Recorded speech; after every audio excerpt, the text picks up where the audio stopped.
하나님의 축복으로 충만한 삶을 살기 위해서 오늘 두 번째는 사람들과 좋은 대인관계를 맺고 살아라. 따라해 볼까요? 대인관계를 잘 맺고 살자. 네, 대인관계.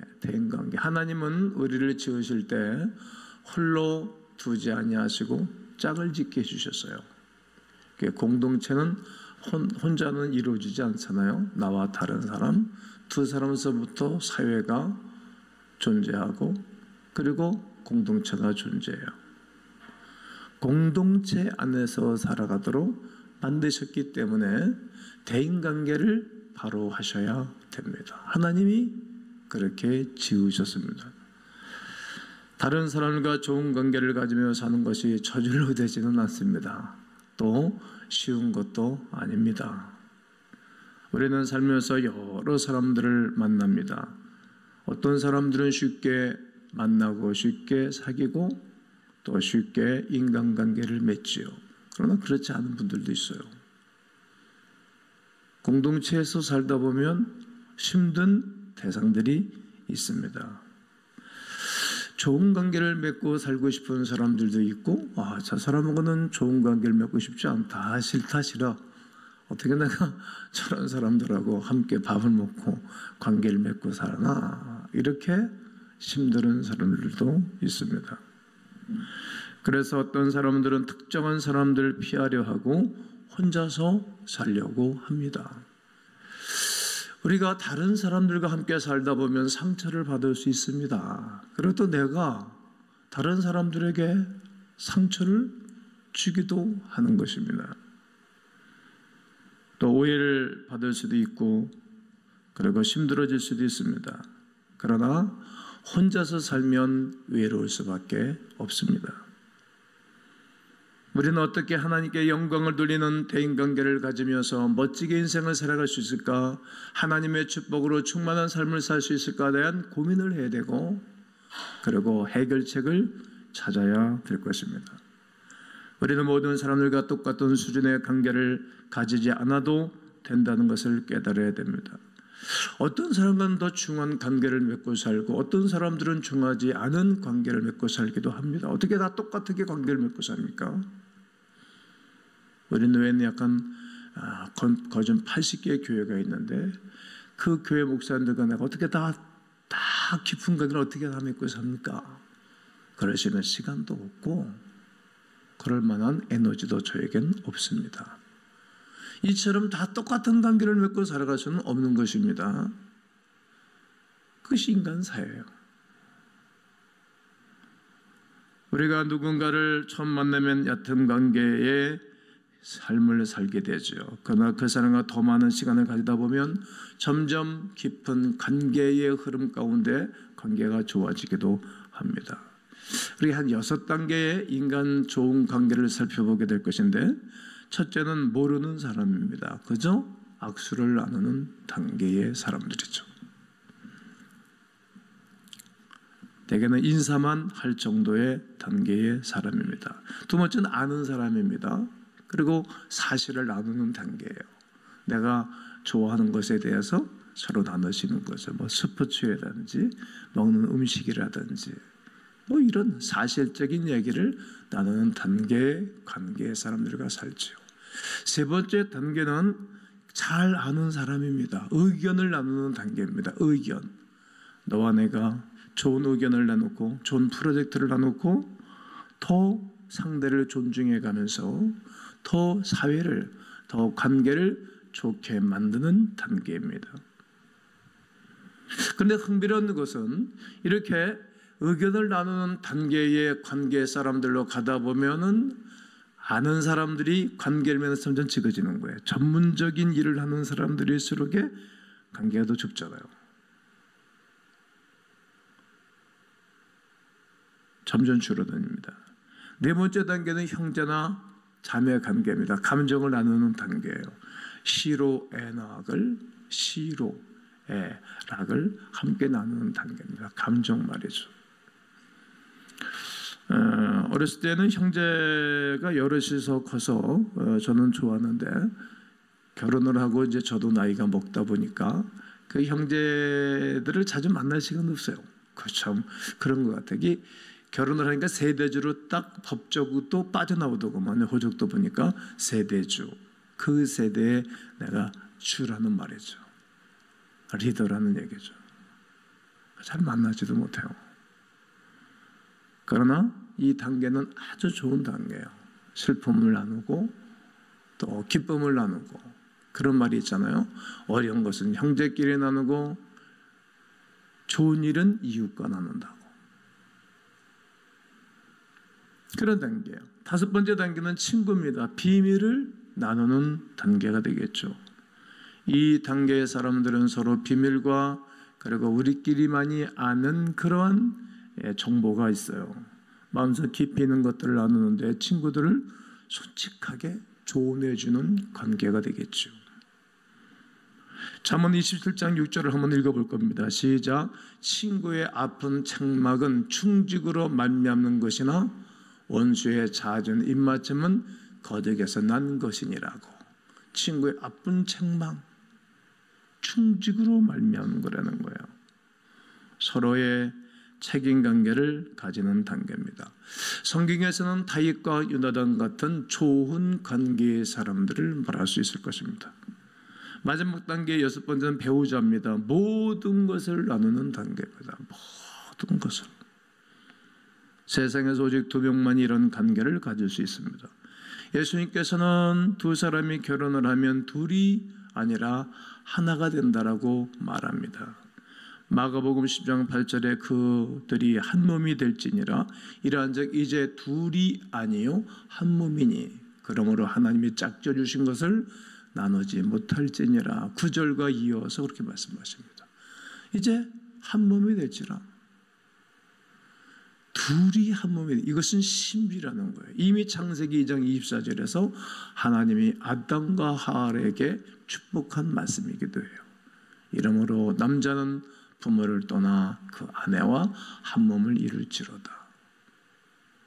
부모에게서 떠나는 거예요. 부모로부터 돈 받던 거 딱 떠나는 거예요. 생각, 영적인 거, 그리고 환경적인 거, 물질적인 거 떠나야 되는 거. 안 떠나면 힘들어져요. 이미 하나님이 말씀하셨습니다. 가장 가까운 인간관계입니다. 우리가 다른 사람과 관계를 잘 유지하기 위해서 해야 할 것들이 분명히 있습니다. 특히 우리 주위에는 관계를 유지하기에 편한 사람도 있지만 관계를 유지하기에 어려운 사람들이 있습니다. 이들은 대부분 이기적이고 사람들을 무시하고 함부로 말할 뿐만이 아니라 함부로 감정을 쏟아내서 우리를 힘들게 한답니다. 그래서 사람들은 이들과 유대관계를 가지려 하지 않습니다. 그런데 이런 사람들에 대해 우리가 알아야 할 것들이 있습니다. 왜 저 사람은 그럴까? 이유가 뭘까? 그 사람 속에 상처가 있기 때문입니다. 성경에는 쓴뿌리라고 말하고 있습니다. 그리고 하나님께서는 이들에게 예수의 사랑을 누군가를 통해서 베풀기를 원하십니다.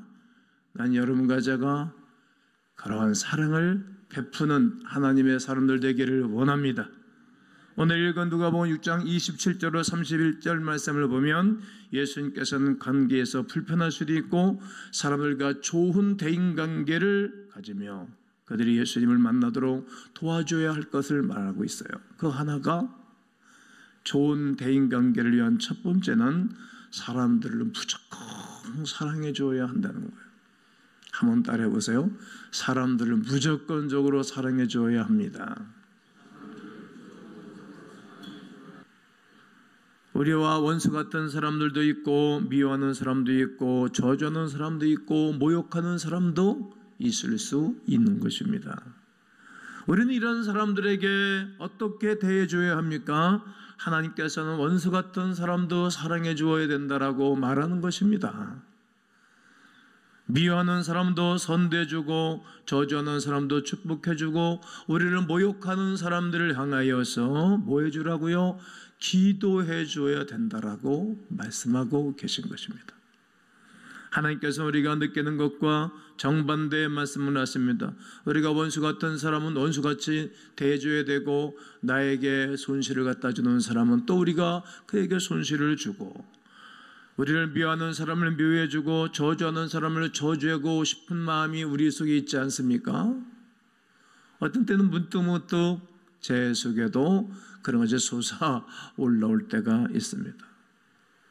우리를 모욕하는 사람에게 모욕을 주고 하는 것은 인간 세상의 자연적인 모습입니다. 그러나 하나님께서는 우리들로 세상의 자연적인 모습으로 살아갈 수 없다라고 말씀하고 계신 것입니다. 원수 같던 사람을 사랑해주고, 아멘, 미워하는 사람을 선대해주고, 저주하는 사람을 축복해주고, 모욕하는 사람을 위해서 기도해주고, 초자연적인 삶을 살라고 말씀해 주시는 것입니다. 좋은 대인관계를 위한 두 번째는 사람들이 이해할 수 있는 방법으로 사랑해 줘야 됩니다. 시작. 사람들이 이해할 수 있는 방법으로 사랑해 줘야 됩니다. 상대가 이해할 수 있는 방법을 선택하셔야 됩니다. 영어를 전혀 알지 못하는 사람들 있지 않습니까? I love you 모르는 사람이 없지 않겠습니까? 그러나 모르는 사람들이 있다는 거예요. 다 합니까? 모르는 사람도 있는 거예요. 이때는 소통이 안 되는 것입니다. 그러니까 상대가 이해할 수 있는 방법으로 사랑해 줘야 되는 거예요. 눈높이를 푹 낮춰야 되겠죠. 하나님의 하늘의 영광을 버리시고 이 땅에 그냥 오셔서 우리의 언어 속에 들어와서 언어를 하고, 우리의 생활 공간 속에 들어오셔서 생활했던 것처럼 상대가 느낄 수 있을 정도로 사랑하는 거예요. 사람들은 자신들이 알아들을 수 있는 방법으로 사랑을 받기를 원하지요. 알아듣지 못하는 방법으로 사랑을 표현하면 이해할 수 없을 것 아니겠습니까? 그래서 다른 사람들에게 사랑을 주기 위해서는 그들이 알아듣는 방법으로 사랑해 주라고 주님은 말씀하고 계신 것입니다. 오늘 보면 29절과 31절을 다시 보면, 너의 이 뺨을 치는 자에게 젖밤도 돌려대며 네 겉옷을 빼앗는 자에게 모두 거절하지 말아라. 속옷도 거절하지 말아라. 네게 구하는 자에게 주고 네 것을 가져가는 자에게 다시는 다시 달라 그러지 말아라. 점점 힘들어지죠. 남에게 대접을 받고자 하는 대로 너희도 남을 대접해야 된다. 황금률을 말씀하는 것입니다. 여러분, 겉옷을 달라오는 자에게 뭐까지 주라고요? 속옷. 네, 여러분 큰일 나서 이번 주간에 이런 일이 막 생길 거라고. 또 아멘 안 하시지? 겁나서. 무조건 사랑해 줘야 되고, 그리고 이해할 수 있는 방법으로 사랑해 줘야 된다는 거예요. 누가 무엇을 달라고 하면 주고 돌려받을 생각 없이 주라는 거야. 그런 누가? 하나님이 축복해 주신답니다. 남에게 대접을 받고자 하는 대로 너도 남을 대접해 주라는 거예요. 우리가 다른 사람들의 대접받기 원하잖아요. 인정받기 원하잖아요. 정말 존귀하다는 말 듣고 원하잖아요. 그것처럼 나도 다른 사람을 섬다라는 거예요. 만달라가, 남아공 만달라가 이 말씀 붙잡은 거예요. 인도의 수상 간디도 이 말씀 붙잡은 거예요. 남에게 대접을 받고자 하는 대로 너도 남을 대접하라는 거예요. 상대방이 원하는 것을 주어야지 우리가 주기 원하는 것을 주어서는 안 된다는 거예요. 그러기 위해서 상대가 원하는 것이 무엇인지 우리는 먼저 캐치해야 되겠죠. 그럴 때 그들이 알아두시는 방법으로 사랑을 전할 수 있습니다. 기독교 상담자 게이 체프만은 사람들에게 5가지 사랑의 언어가 있다고 말합니다. 첫째는 격려의 말입니다. 무슨 말이라고요? 격려의 말. 칭찬하는 말이나 감사의 표현, 그 사람을 인정하고 높여주는 것입니다. 일단 상대를 높여주는 거예요. 그런 말을 들을 때 사랑을 느끼는 것입니다. 그래서 이런 사람에게는 사랑을 품고 격려하는 말을 사용해야 됩니다. 한번 옆분에게도 우리 한번 실현을 한번 해봐야 되겠어요.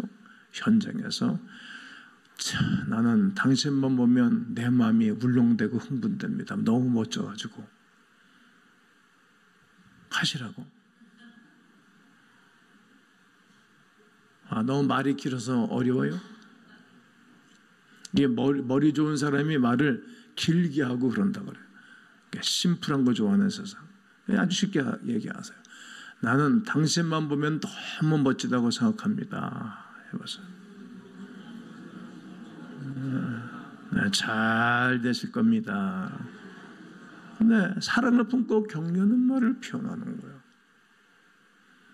또 봉사의 행동을 해주는 것입니다. 봉사 행동을 언어로 가진 사람은 상대방의 자신을 도와주는 행동을 할 때에 사랑을 느끼는 거예요. 나에게 봉사를. 늘 나에게 봉사하라고 하면 되겠어요. 저는 교우들에게 가끔 밥을 사주기도 하고 결제하기도 하죠. 어느 분이 그러더라고요. 제가 모태신앙으로 평생 몇십 년 신앙생활 했는데 목사님하고 밥 먹은 거 그렇게 같이 밥 사준 건 생전 처음이라고. 그렇게 좋아하시는 거예요. 봉사의 행동을 표현하는 거예요. 지난 화요일날 현충일날에 장로 안수입사 부부 이렇게 밖에 나들이를 갔다 왔어요. 그러니까 나는 항상 뭐든지 난 제일 먼저 하는 거예요. 뭐든지. 그러니까 첫 번째 휴게소에서 커피를 내가 쫙 돌렸죠. 몇십 명 가면 커피값도 10여만 원, 20만 원씩 나오고 그러죠. 그러고 올 때는 뭘 하나씩 줘야 되겠다 하면 갈 때마다 뭐든 살 게 없더라고. 오면서 호두 과자를 10,000원짜리 2봉지 이렇게 10,000원짜리 하나 쫙 더 돌렸어요. 그럼 몇십만 원이죠. 너무 좋아하는 거예요. 그래봤자 커피 한 잔 커피가 2,000원, 3,000원 얼마씩 하나? 3,000여 원하고 10,000원하고 13,000원씩 차려갔는데 그렇게 행복해하는 거예요. 고마워하고 문자가 오고 봉사행동을 하는 거예요. 맞는 봉사행동. 그러면 상대가 변하는 거예요. 또 신체적 접촉을 하는 거예요. 사랑을 느끼도록 말이죠. 등도 들여주고 안아주고 손도 쓰다듬어주고 품어주는 거예요. 또 질적 시간을 보내는 것입니다. 질적 시간. 그리고 아주 귀한 시간을 내줘서 서로 관계를 맺는 것입니다. 또 선물을 주는 것입니다. 선물을 받는 것은 언어를 가진 사람들이 언어를 행동으로 보여주는 것입니다. 마음을 담아서. 선물하기 정말 어렵죠. 책 선물하기 정말 어렵고. 책 선물할 때 제일 편한 것은 신간 나오자마자 사다 주는 거예요. 그러면 편하네. 정말 책 선물하기 어려운 거죠. 다른 선물을 표현해서 담는 거예요. 마음을 표시하는 선물로 사랑을 표현해 주는 것입니다. 그러므로 우리가 어떤 방법으로 사랑을 표현하며 어떤 방법을 통해 상대방의 사랑을 느끼는지 알아야 됩니다. 또 다른 사람이 어떤 방법으로 사랑을 표현하며 어떤 방법을 통해 사랑을 느끼는 것도 우리는 알아야 되겠죠. 이것이 좋은 관계예요. 대인관계라는 거예요. 다른 사람들이 이해할 수 있는 방법으로 사랑해 주어야 됩니다. 그렇지 않으면 우리가 아무리 다른 방법으로 사랑을 표현한다 할지라도 상대방 우리의 사랑을 알아들을 수가 없습니다. 대인관계를 위한 세 번째는 하나님으로부터 오는 사랑을 계속해서 경험하셔야 됩니다. 아멘. 오늘 28절에 너희를 저주하는 자를 위하여 축복하며 너희를 모욕하는 자를 위해서 뭐하라고요? 기도해라. 축복해주고 기도하라는 것입니다.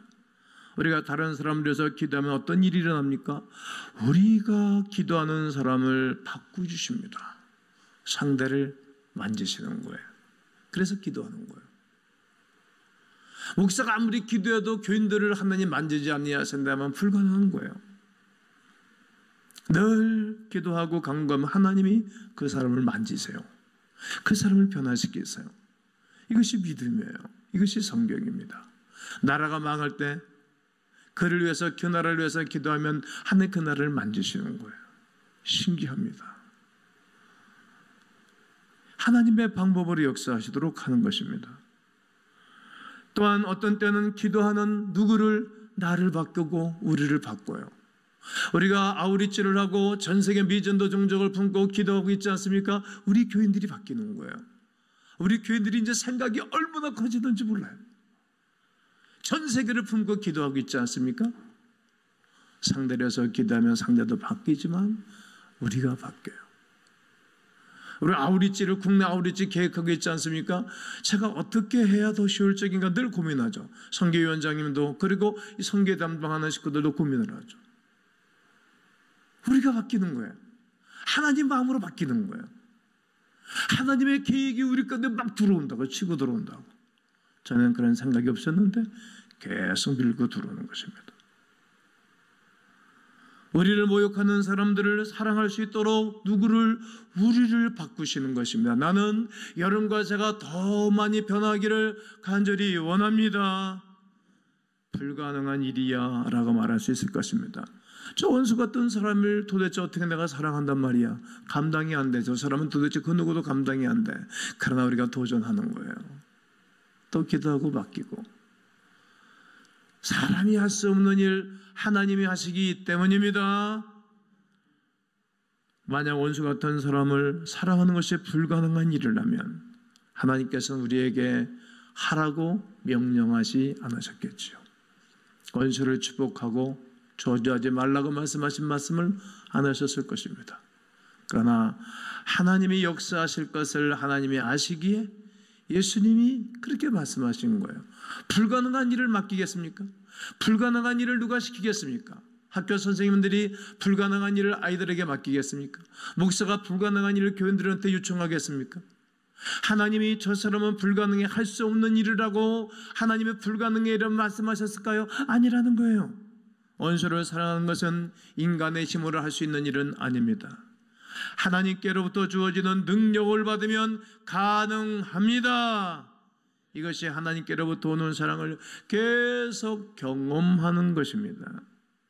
이는 힘으로 되지 아니하고 능으로 되지 아니하나 오직 나의 신으로 되느니라. 스가랴서 4장 6절에 스룹바벨에게 하신 말씀이 기억나지 않습니까? 그래서 기도하는 거예요. 하나님이 주시는 능력을 받지 않으면 사람들을 사랑할 수가 없습니다. 먼저 하나님의 사랑을 받아야 그 사랑을 다른 사람들에게 전해줄 수 있고 또 뿜어줄 수 있고 흘려보낼 수 있는 것입니다. 우리에게 없는 다른 사람들에게 줄 수 없는 것입니다. 그러나 하나님이 계속 부어주시면 줄 수가 있는 것입니다. 돈이 있어야 줄 수 있는 것입니다. 이처럼 내 안에 사랑이 있어야 줄 수 있는 것입니다. 내 안에 은혜가 있어야 줄 수 있는 것입니다. 우리가 먼저 하나님께 사랑을 받지 아니하면 사랑을 배우자에게, 자녀에게, 부모에게, 친구에게, 이웃에게 줄 수 없습니다. 그러므로 오늘도 하나님이 날마다 부어주신 하나님의 은혜를 사모하고 그 은혜가 주어져서 부모나 형제나 아내나 남편이나 이웃이나 모든 사람들이 우리 오육구수들에게 이 사랑을 뿜어줄 수 있기를 원합니다. 그러므로 우리가 다른 사람들과 사랑의 관계를 가지기 위해 먼저 하나님과 사랑의 관계를 늘 가져야 됩니다. 하나님 먼저 하나님을 사랑하는 것입니다. 매일 하나님께 나아가는 것입니다. 강구하고 사모하고 원하는 것입니다. 바른 관계를 가지고 사는 것이 왜 중요합니까? 바른 대인관계를 갖지 않으면 예수님을 전파할 수가 없습니다. 바른 대인관계를 갖지 아니하면 봉사할 수도 없습니다. 바른 관계를 갖지 아니하면 성경에서 하라고 하신 명령을 우리가 준행할 수가 없기 때문입니다. 오늘 다른 사람들과 관계를 가지기 위하여 우리가 할 수 있는 것들에 대해 오늘 생각해 보았습니다. 요한복음 17장 1절은 예수님의 기도입니다. 예수님과 하나님은 예수님과 바른 관계를 가지고 사셨습니다. 17장 1절 읽습니다. 시작. 예수께서 이 말씀을 하시고 눈을 들어 하늘을 우러리시되 아버지여 때가 이르렀사오니 아들을 영화롭게 하사 아들로 아버지를 영화롭게 하게 하옵소서. 요한복음 17장 1절로 끝절은 예수님의 기도예요. 정말 구구절절이 얼마나 은혜가 되는 말씀인지 몰라요. 예수님께서 아버지요, 하나님을 아버지요 이렇게 표현했어요. 아들을 영화롭게 하사 아들로 아버지를 영화롭게 하옵소서. 먼저 하나님이여 나를 영화롭게 도와주세요. 그러면 나로 말미암아 하나님이 영화로워지기를 원합니다. 바른 관계예요. 예수님은 하나님과 바른 관계를 가졌어요. 오늘 우리도 하나님 아버지 나를 영화롭게 도와주세요. 그리고 나로 말미암아 하나님 아버지가 영화롭게 되기를 원합니다. 이 기도가 오늘 있어야 됩니다. 그래서 예수님은 사람들과 좋은 대인관계를 가지셨습니다. 요한복음 마태복음 11장 19절에 인자가 와서 먹고 마시며 말하기를 보라. 먹기를 터먹고 포도주를 죽이는 사람이요 세례와 죄인의 친구로다 하니 지혜는 그 행한 대로 인하여 옳다함을 얻느니라. 비난한 말이거든요. 그러나 예수님은 세례와 창기의 친구라는 거야. 친구다. 저 예수님은 무조건적으로 사람을 사랑하셨어요. 세례 다 싫어했던 사람, 몸 파는 여자 좋아하는 사람이 누가 있겠어요? 막 사는 남자들이나 좋아하겠죠. 자기 성욕을 풀기 위해서. 그러나 예수님은 그들의 친구라는 거예요. 무조건 사랑해 주는 거예요. 무조건. 사람들이 이해할 수 있는 방법으로 사랑해 주는 것입니다. 하나님으로부터 오는 이 사랑을 계속해서 경험하시면서 우리 주의 사랑을 증거해 주는 광공동체, 가족 공동체, 가문 공동체, 나는 이 나라의 민족의 공동체가 되면 다 살아난 위대한 환상을 바라보며 한 주간 승리하기를 주의 이름으로 축원합니다.